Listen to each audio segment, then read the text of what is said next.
क्या मांसधारी ही जीव होते हैं, पेड़ पौधे नहीं? क्या मांस खाने से पाप मिलता है?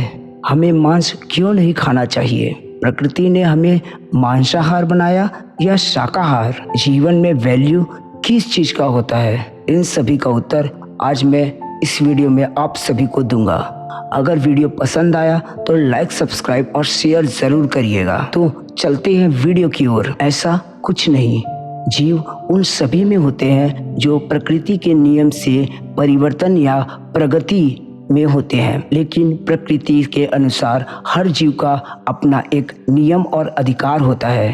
कुछ जीव के ना होने पर दूसरे जीव पर संकट आ सकता है और कुछ जीव के होने पर दूसरे जीव पर संकट आ सकता है। इसलिए हर जीव को अलग अलग अधिकार और श्रेणी में बांटा गया है।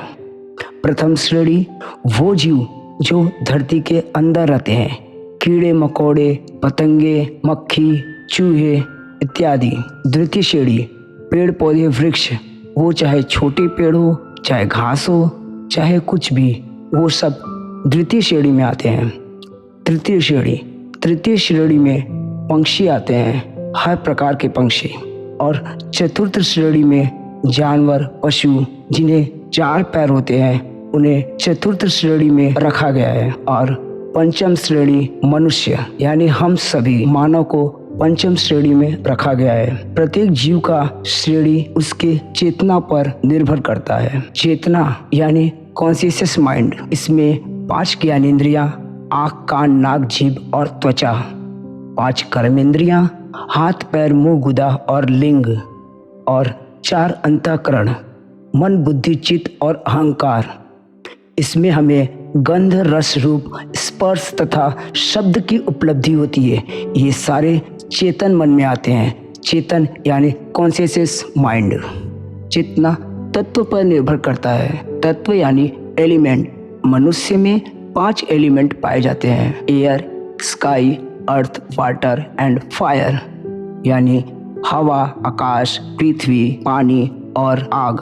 उसी प्रकार चतुर्थ श्रेणी में 4 एलिमेंट होते हैं। तृतीय में 3, द्वितीय में 2 और प्रथम श्रेणी में 1 एलिमेंट होता है।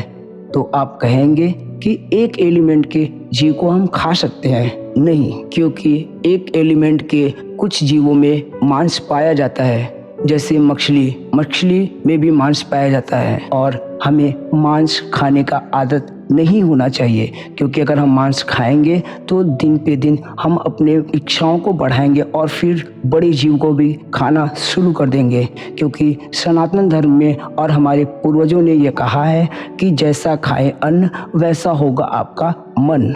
सनातन धर्म में यह एक बहुत सोच कर हमारे पूर्वजों ने बताया है कि अगर आप एक बुरे आदतों को या किसी भी आदतों को छोटा शुरुआत देंगे, वो आगे चलकर आपको एक बड़े परिणाम पर पहुंचा सकता है।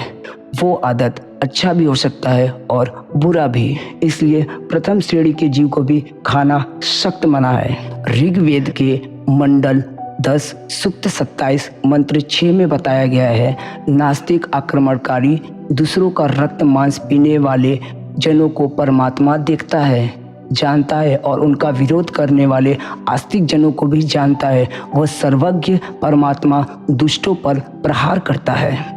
हम पेड़ पौधे वृक्ष के फल फूल को तोड़ सकते हैं, खा सकते हैं, क्योंकि इन्हें उस पोजीशन पे कोई दर्द का अनुभव नहीं होता। जिस प्रकार हमारे बाल और नाखून को काटने पर हमें दर्द का अनुभव नहीं होता, इसका मतलब यह है कि इसकी जो चेतनाएं हैं ये एक अलग लेवल पे होता है। यह प्रकृति के नियम से बढ़ता तो जरूर है, परिवर्तन तो जरूर होता है, लेकिन इस चेतना पे दर्द नहीं होता।